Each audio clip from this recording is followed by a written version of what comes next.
आशीर्वाद देने आए थे, लेकिन आप लोगों से मिलना आज हमारा लिखा हुआ था। ये हमारा सौभाग्य था कि आप लोगों से मुलाकात हुई।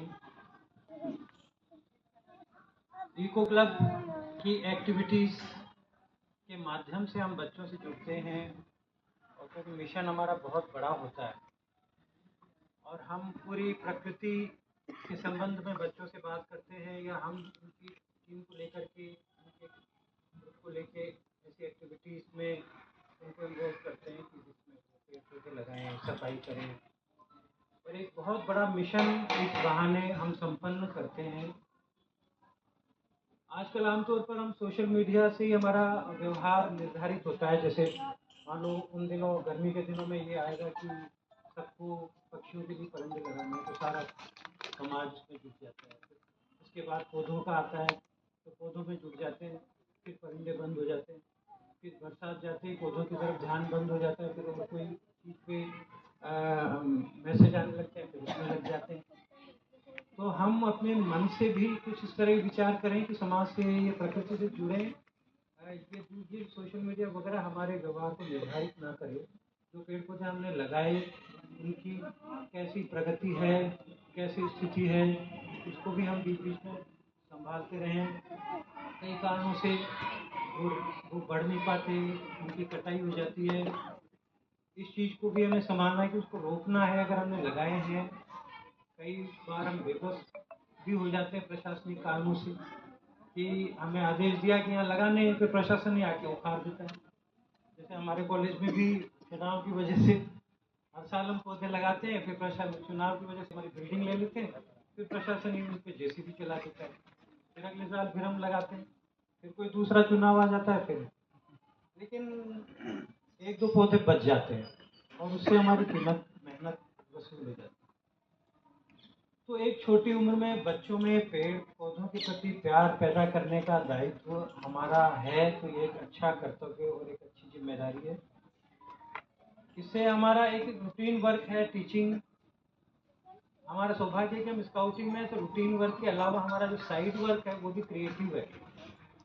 ये अच्छी बात है कि भाई और काम तो हमें मिलते ही हैं जो जिसमें हमारी रुचि नहीं है। कभी इस तरह के प्रशासनिक काम है या कोई वित्तीय काम है जिसमें हमारी रुचि नहीं होती, उससे इतर अगर हम इस तरह के काम करें तो वैसे भी हमें जुड़ना ही चाहिए।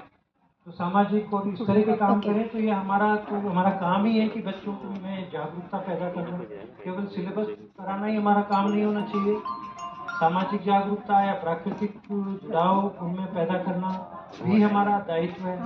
उनका विकास, उनके विकास के माध्यम से हमारा भी रुचि बढ़ती है, हमारे भी विविधता आती है कामों में।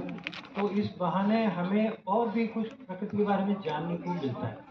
आप सभी लोग तो स्काउटिंग में हैं, तो इसलिए आपको पता है कि जितने भी स्काउटिंग के जो कार्यालय होते हैं या इसके जो क्या कहते हैं इसको, जैसे संगठन के होते हैं पहाड़ों में और जंगलों में, ऐसी ऐसी जगह पर होते हैं, बहुत अच्छी जगहों पर होते हैं। हमारे कॉलेज में भी हमने ऐसी जगह पे हमारा कार्यालय बनाया जो बिल्कुल कॉलेज की बिल्डिंग से दूर पेड़ पौधों के बीच में हो। यहाँ कंपनी बाग में भी है, मतलब उस टाइम में भी लोगों ने इतना ध्यान दिया। प्रकृति, स्काउट प्रकृति प्रेमी होता है और इस चीज़ को आगे बढ़ाते हमें रहना चाहिए। हमारे अपने कार्यालयों के आगे आसपास स्कूलों में ये हमें मतलब पेड़ पौधे, सफाई, इन चीज़ों को विकसित करना चाहिए। बच्चों में पेड़ों के प्रति प्रेम पैदा करना चाहिए और इसको बढ़ावा देना चाहिए। संवेदनशीलता पैदा करनी चाहिए कि कहीं पर नुकसान हो रहा है तो बोलने की इच्छा हो, रोकने की इच्छा हो बच्चे के अंदर आगे जाकर। क्योंकि हम तो एक दो ही हैं, लेकिन हमने जो आगे बढ़ाए वो हजारों बच्चे हर साल निकलते हैं। उनके अंदर वो संवेदनशीलता पैदा हो, प्रकृति के प्रति, उसके प्रति लगाव पैदा हो, वही हमारा एक उपलब्धि है। पढ़ाना तो हमारा काम है ही, लेकिन ये भी एक मतलब किसी भी चीज़ के प्रति जागरूकता पैदा करना, ये भी हमारा दायित्व है और इसमें हमें बढ़ चढ़ के भाग लेना चाहिए। और अगर यहाँ जैसे अमुखीकरण कार्यक्रम जैसे होता है, कई लोग कोशिश करते हैं कि ना जाना पड़े, दूर रहना पड़ेगा, घर से जाना पड़ेगा, तो एक ये हम अवसर खो देते हैं विविधता का। मैं तो ये चाहता हूँ कि जितने भी एडवेंचर कैंप्स होते हैं आपको वहाँ भी जाना चाहिए। दूर दूर पूरे देश में होते हैं। और ये हमारे पास कई, मैं गया तो वहाँ मैंने देखा कि 60 साल की महिलाएं अकेली, पुरुष अकेले वहाँ आते हैं और 5 दिन तक एडवेंचर कैंप्स करते हैं। तो वहाँ हम प्रकृति से जुड़ते हैं। वहाँ पर जो सिक्किम है, माउंट आबू है, या किसी भी स्टेट में हम जा सकते हैं। बहुत अच्छा भी रहता है, प्रकृति से जुड़ाव होता है, देश भर के लोगों से मिलना होता है। तो इन एक्टिविटीज़ के माध्यम से, आप इको क्लब के माध्यम से स्काउटिंग से जुड़े बहुत सारे लोग, तो स्काउटिंग से जुड़े हैं तो फिर दिल से जुड़िए और इनके जो कैंप्स होते हैं उनको देखिए। इससे प्राकृतिक विविधता का तो पता लगता ही है, हमारे देश की विविधता का भी पता लगता है। तरह तरह के लोग आते हैं, तरह तरह के बच्चे स्त्री पुरुष आते हैं, तो उनके विचारों का भी पता चलता है। हमारा सर्किल बड़ा होता है, हमारी दोस्ती, हमारे ग्रुप्स बन जाते हैं कि सभी स्टेट से कई कई लोग उनसे जुड़ जाते हैं, हम उनसे जुड़ जाते हैं। तो एक लगाव पैदा होता है, एक निरस्ता खत्म होता है।